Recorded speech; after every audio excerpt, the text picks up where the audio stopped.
And hello, YouTube. It's Sunday, September 4th, 3:34 p.m. and I'm up, and I'm sort of heading to work.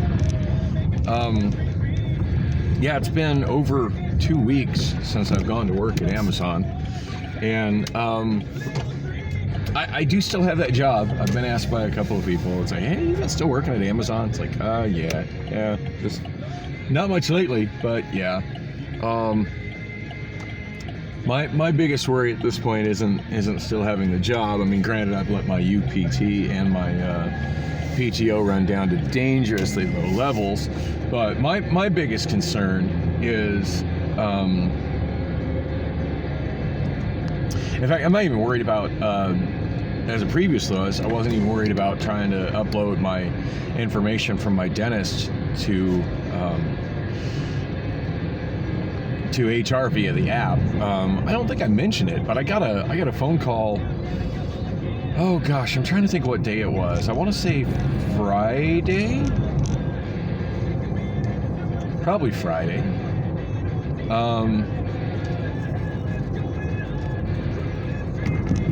It might have been Wednesday. Wednesday, Thursday, probably more like Wednesday or Thursday. Anyway, I got a phone call last week from somebody who works for Amazon, who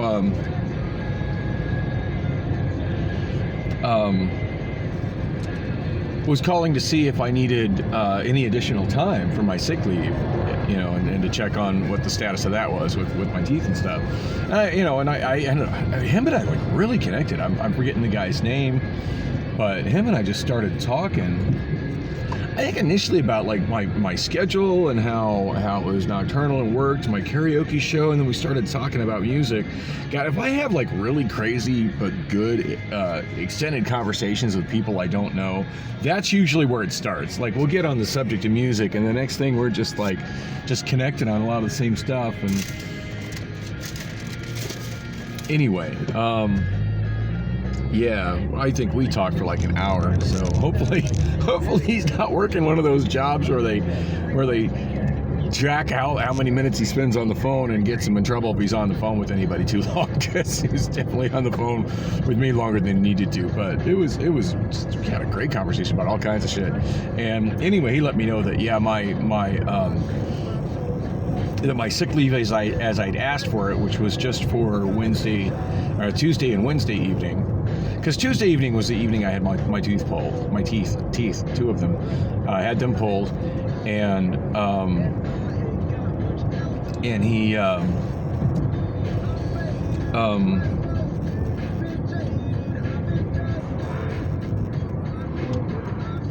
trying to pay attention to this guy turning left. He doesn't have his blinker on. Just kind of stopping in the middle of the road, which is a great place to be turning left from. He just doesn't have his blinker on, I guess.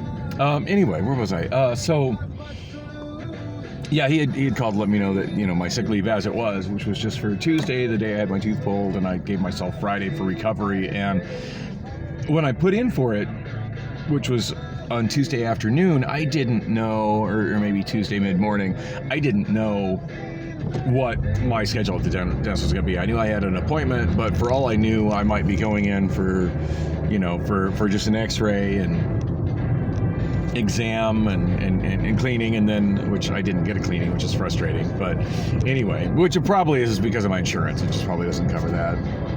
But anyway, but yeah, they were going to have me go in for that, and I figured I would probably be having a return visit, which would do whatever actual work needed done. I was kind of surprised, very pleasantly surprised, that everything was done all at once, which I do suspect has to do with my insurance.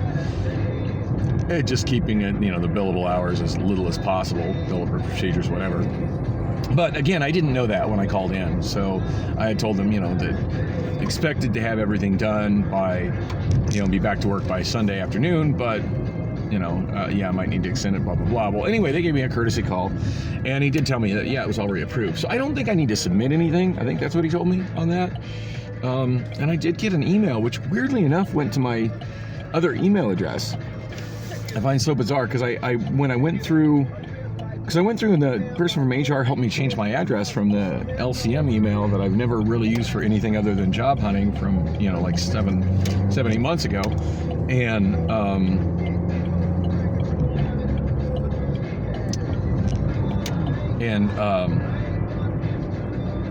But yeah, the other ones that I got came in on that email address. And thank God I get pop-up notices of those. Like, I'm noticing pop-up notices happening, and then I'm not getting, wow, the hog is actually going in here at Yale. That's kind of cool. Of course, somebody died there, so that kind of expedited things, I think. Not to totally sidetrack stuff, but I had one of my regular viewers actually message me last night and asked if I'd been by this park here on the left. And I forget the name of it, but when he said it, I was like, is that the park over at like 32nd Street south of, oops, it's my hog, I made it too long. 32nd Street south of Thomas. He said yes. And yeah, it doesn't look like it has the 10 encampments it had. And there's definitely a lot of homeless people hanging out right there, though. Yeah, he was asking about that. So I thought I'd just kind of do a drive-by in the area just to see what the homeless situation was looking like here. It's not looking nearly as bad as it was in these videos that I watched yesterday from a local news channel. I want to say Fox 10. There's the mural. The playground, that's really cute. I like the mural of all the kids at the playground. Well, I definitely see some homeless people like squatting in places, but I don't see like the encampments that I saw here at this park in the features by Channel 10. So I'd say the city's made some progress on that, or just more of those people have migrated from that park to over near where I live at Pierce Park.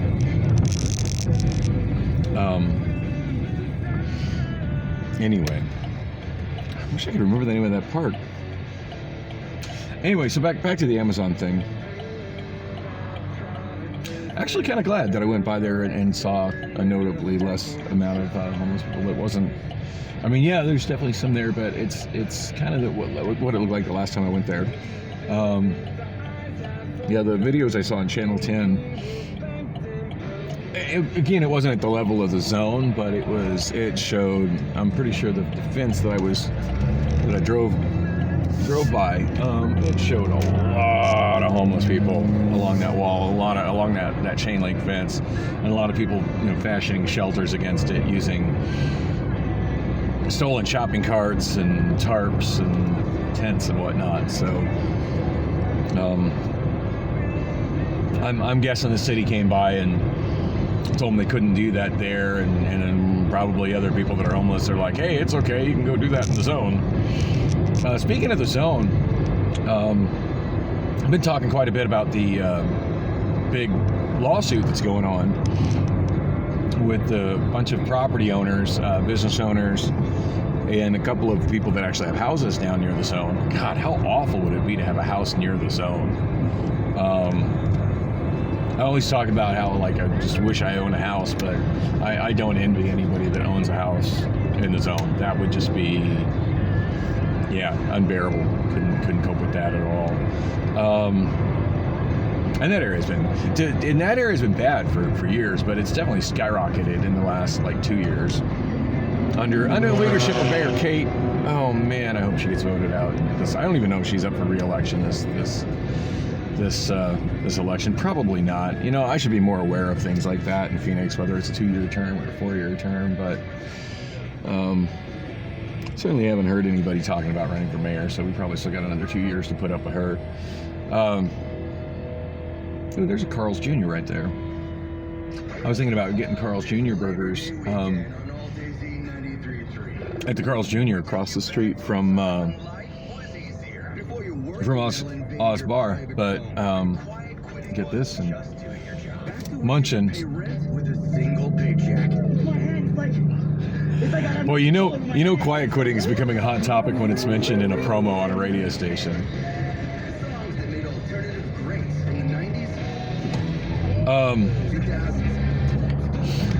Anyway, yeah, I'm gonna get me some burgers real quick over here. I'm hungry.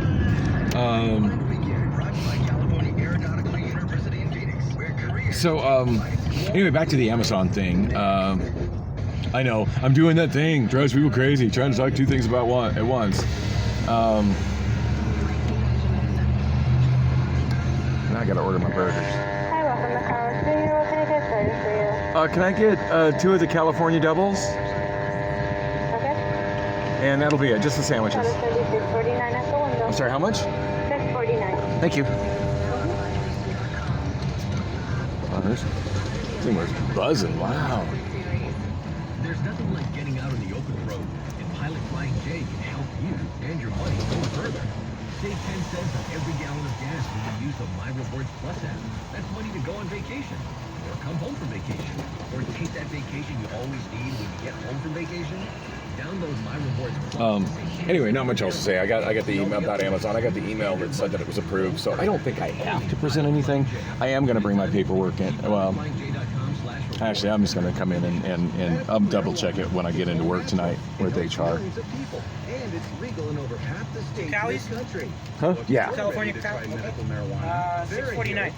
Thank you. You don't want any condiments with that, sir? No, just whatever comes on the burger. Qualified for medical cannabis recommendations. Over 1 million and more every day. Ready to discover if medical cannabis is for you? Go to VeraHeal.com. Sweet, thank you. You can learn the legal status of cannabis in your state.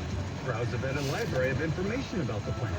Communicate directly with state licensed doctors to answer every question you have and learn if you qualify for a so anyway, I guess, so yeah, it's about all the more I got to say about going to Amazon. I am definitely going tonight. Got my bag and my safety vest and my got my work safety shoes on. Got my ID badge in here. So yeah, I'm ready. Ready to try it? Granted, I don't go until 7. It is 3:45. It's a minute later. I just want to say a few words about my beautiful daughter and her lucky girl. Here you go, boss. Thanks, man. Napkins are in the bag. Have a good one. She loved it as much as she loves, well, this Nissan sales event. Oh yeah, this is not your typical wedding reception, people. It's an obnoxious ad. I can't even hang with it. I gotta admit, there's some clever copywriting on that, but bugging me already.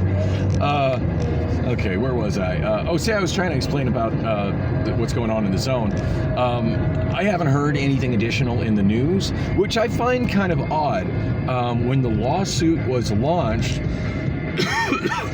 about 3, maybe 4 weeks ago, it was all over the news.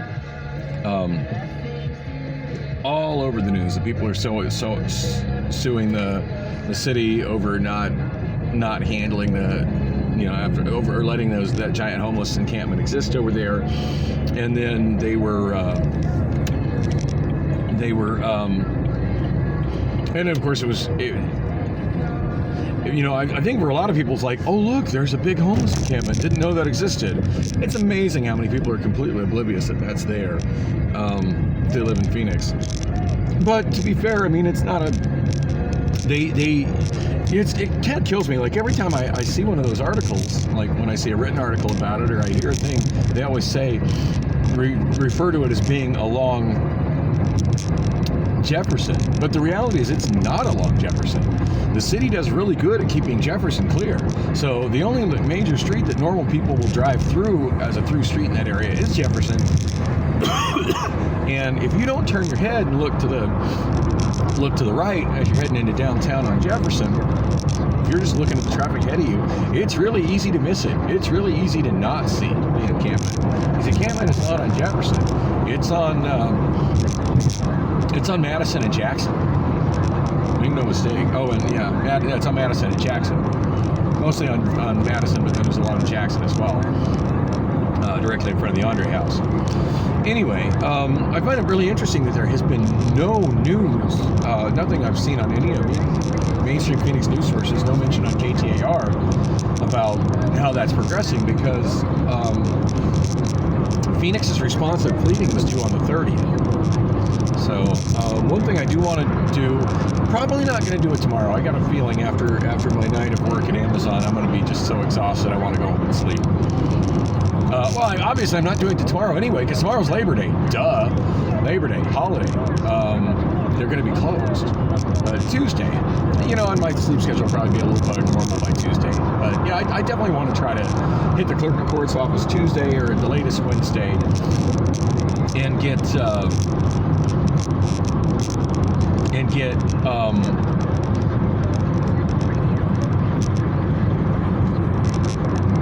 and get a copy of actually both pleadings, but specifically the Phoenix responsive pleading.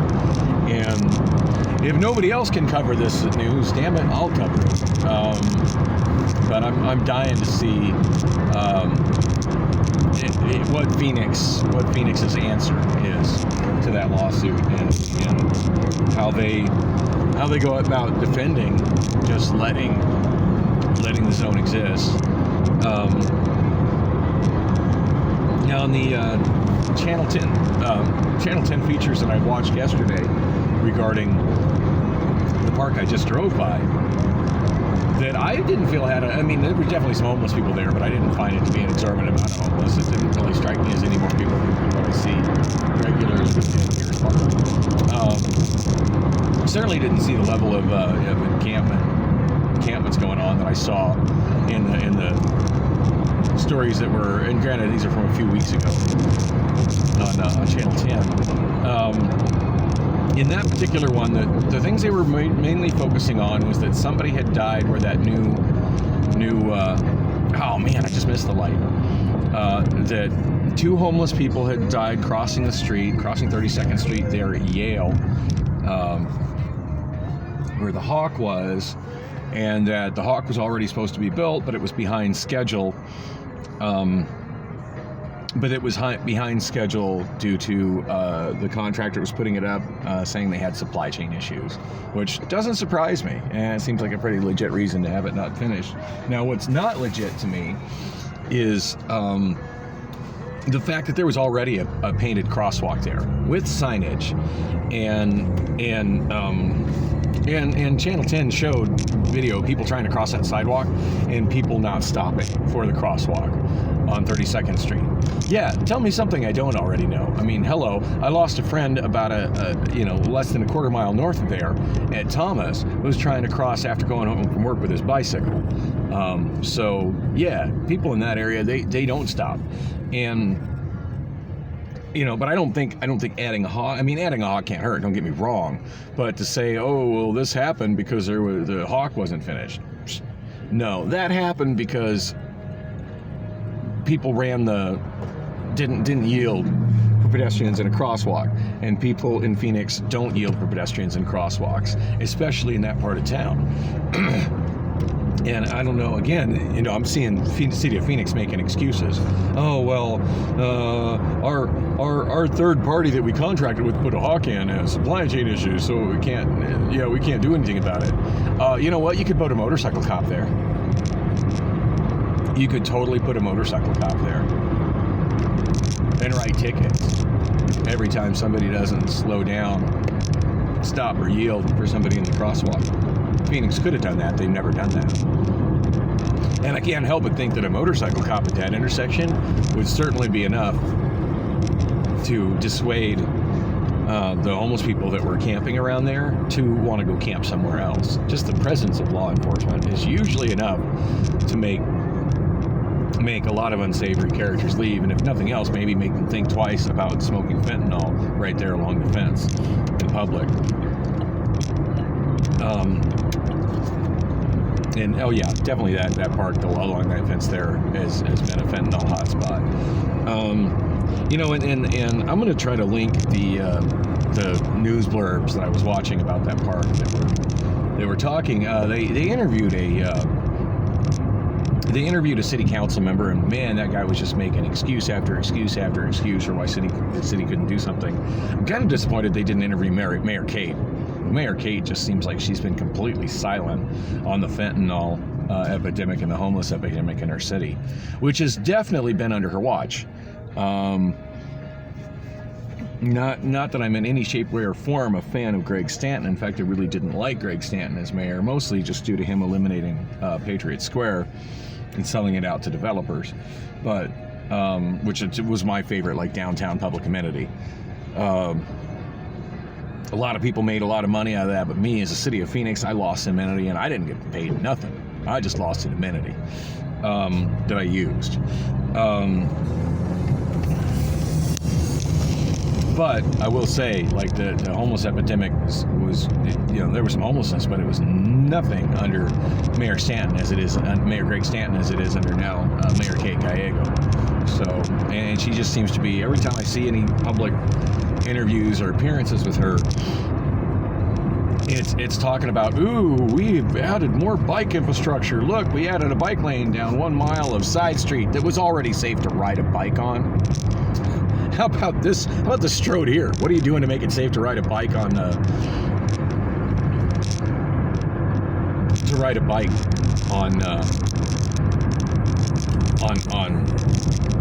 Bethany Home Road? I mean, you got a narrow sidewalk, and you got 6 lanes of Strode, and no place for a bike. Speed limit of 40, where most people are driving 45, sometimes faster.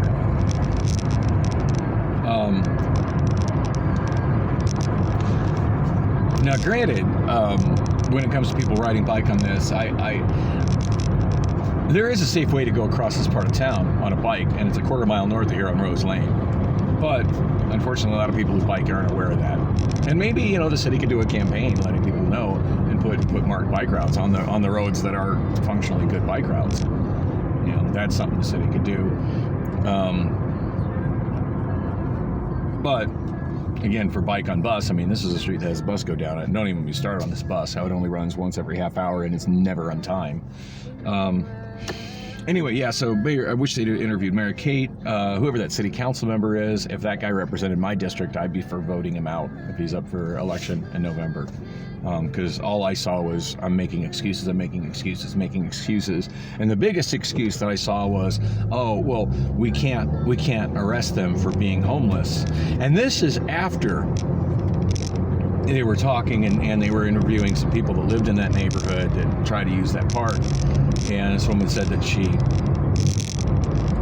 at one point she looked over and she saw her kids were next to a homeless person who was smoking fentanyl and had a machete laying on the ground next to him.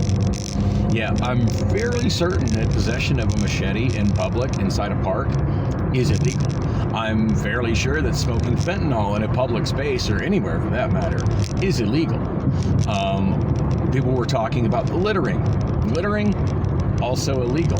So while they can't write tickets for being homeless, simply being homeless, and hanging out in the park, all these other things that people are complaining about those homeless people doing in the park are things they could write tickets about and haven't been writing tickets about.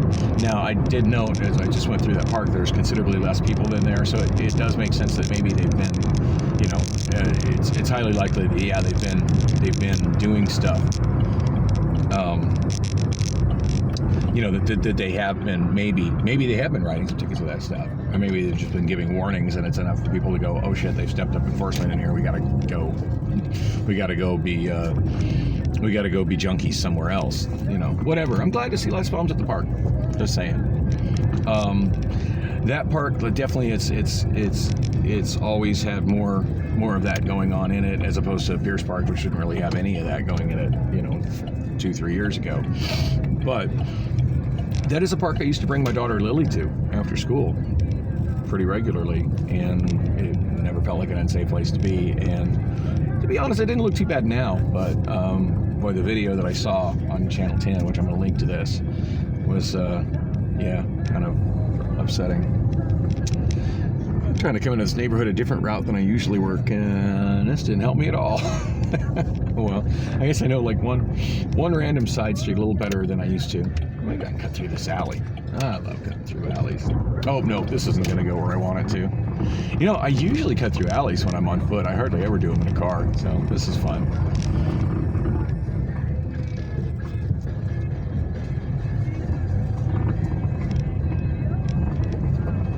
You know, for being this close to 27th Avenue, I gotta admit, this is an awfully nice and clean alley.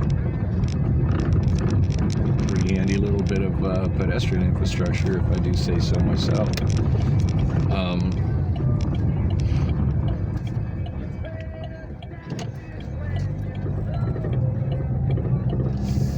This is the street I should have turned onto. What is it? Kime Drive. I think I want to park on 18th Drive. This looks so different in the daytime. I'm used to coming in through here and finding a parking spot at night. It just looks completely different in the daytime.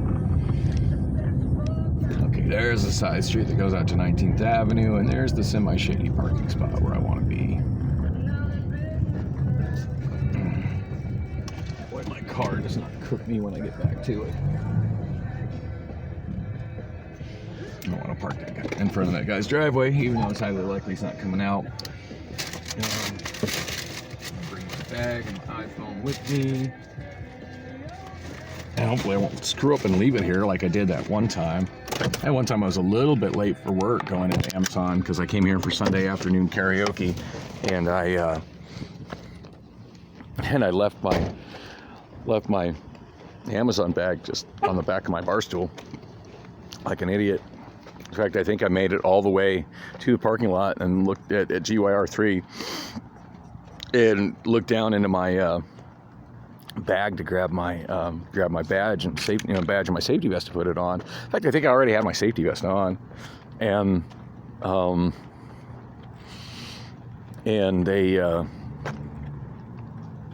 realized that, oh shit, I left it at the bar and had to drive all the way back and get it. I mean, I wasn't like massively late, and I think I was able to put a little PTO on it, to make it so I wasn't functionally not late and didn't lose any pay or anything, but still, whoops, got to make sure not to do that again. So anyway, yeah, I do intend to check up on that homelessness lawsuit with Phoenix and see what Phoenix has to say about it. And hey, maybe I'll be reporting on it before anybody else on YouTube. As far as what I'm doing here, my sleep schedule, I'm still kind of off on my sleep schedule, but I'm awake. I'm worried. I didn't want to just stay in bed because I was worried if I stayed in bed I would fall asleep and then not wake up on time. So I'm coming to enjoy some Sunday afternoon karaoke. That way when I leave here, I'm leaving on time and am a little closer to Amazon. And when Priscilla can wakes up, she can wonder why I'm not there with her. I'm not even gonna get started on that. I'm so not happy with her, and I am quite looking forward to her not being there this week. I did notice that she did get all of her work cubicle removed. Of course, she doesn't work on Labor Day. I'm pretty sure that Vanguard their customer service is not in functioning on Labor Day. I know she's got Labor Day off. Lucky her. And actually, I'm pretty glad I'm working on Labor Day because I do believe that's one of the holidays that Amazon pays time and a half for. So after 2 weeks of no paycheck, it'll be nice to get a paycheck where I get some holiday work bonus pay thrown on top of it. Anyway, on that note, thanks for coming with me, and thanks for watching.